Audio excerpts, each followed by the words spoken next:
और आपको एक बार फिर लिए चलते हैं राज्यसभा, जहां काला धन पर बहस में मायावती इस वक्त बोल रही हैं। पार्टियों की सरकारें रही हैं तो उनकी मिली भगत से ये पैसा जमा हुआ है। यदि वो सरकारें ठीक ढंग से काम करती और काले धन वालों के ऊपर नजर रखती तो मैं समझती हूँ कि आज ये विकट समस्या पैदा नहीं होती। तो इसके लिए जो जिम्मेवार हैं, तो केंद्र में अभी तक जो भी पार्टी सत्ता में रही हैं वो इसके लिए जिम्मेवार हैं।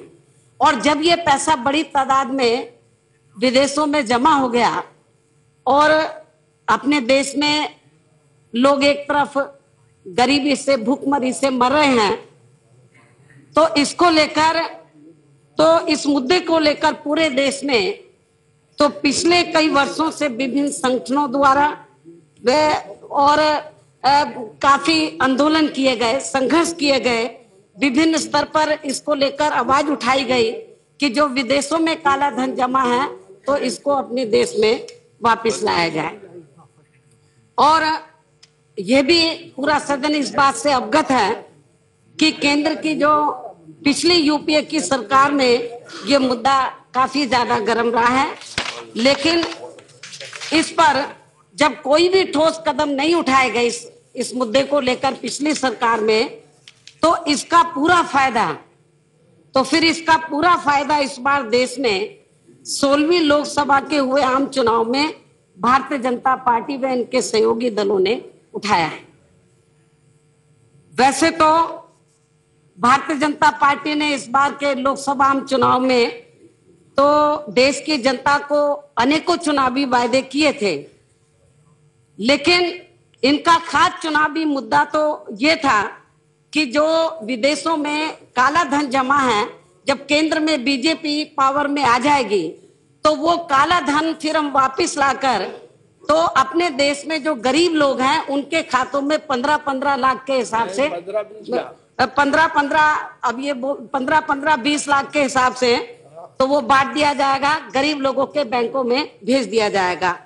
और इतना ही नहीं,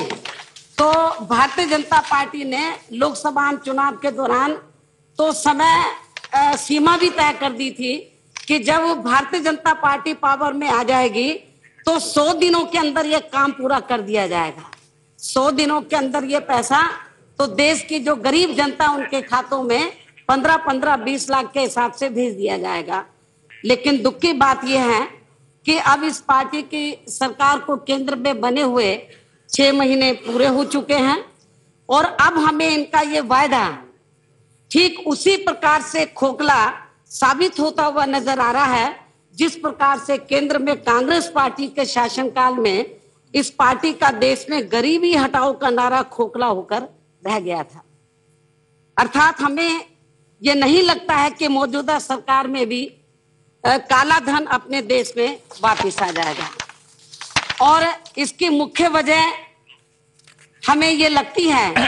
कि विदेशों में जमा काला धन ज्यादातर उन्हीं सभी पार्टी के समर्थक बड़े बड़े पूंजीपतियों व धन्ना सेठों का है जिनके धन बल के सहारे ये पार्टियां अभी तक सत्ता में आती रही है। वास्तविकता तो ये है। इसलिए काले धन को वापस लाने के मामले में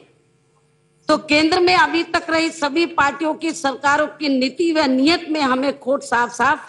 नजर आता है। और इतना ही नहीं, बल्कि इस संबंध में यहां मैं ये भी कहना चाहती हूं कि अगर ये मुद्दा प्रभावी होकर कांग्रेस पार्टी को परास्त करके भाजपा को चुनाव जिता सकता है, भाजपा को केंद्र में सत्ता में ला सकता है, तो आगे भी यही मुद्दा यदि आप लोगों ने अपनी जिम्मेवारी को बराबर नहीं निभाया, जो देश की जनता को वायदा किया था उस वायदे को पूरा नहीं किया, तो फिर आगे भी यही मुद्दा इन्हें भी, अर्थात आप लोगों को भी, केंद्र को भी, यानी कि बीजेपी को भी परास्त कर सकता है। इसलिए अब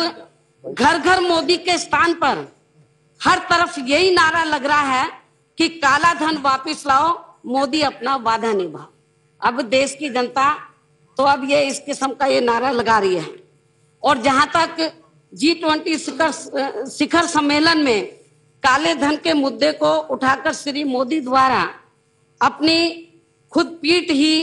थपथपाने का मामला है, बड़ी तारीफ की उन्होंने कि मैंने ये मुद्दा वहां पर उठाया है, तो हमारी पार्टी की नजरों में तो इसका महत्व केवल एक प्रोपोगंडा करने के सिवाय कुछ और नहीं है, सस्ती राजनीति करने के सिवाय कुछ और नहीं है। क्योंकि ये मामले पहले भी इसी प्रकार के अन्य अंतर्राष्ट्रीय सम्मेलनों में उठते रहे। जहां तक काला धन को वापस लाने का सवाल है, तो उसके प्रति वर्तमान केंद्र की सरकार भी हमें कांग्रेस पार्टी की ही सरकार की तरह कोई खास गंभीर नजर नहीं आती। और इस मामले में तो केवल एसआईटी का गठन कर देना तो इससे काम नहीं चलेगा। और इसके साथ साथ तो देश के प्रधानमंत्री जी द्वारा ये कह देना कि हमें ये मालूम नहीं है कि कितना पैसा विदेशों के बैंकों में जमा है, ना तो हमें मालूम है, ना मेरी सरकार को मालूम है, ना विपक्ष को मालूम है। तो जब मालूम ही नहीं है तो लोकसभा चुनाव के दौरान फिर किस आधार पर ये बोल दिया था कि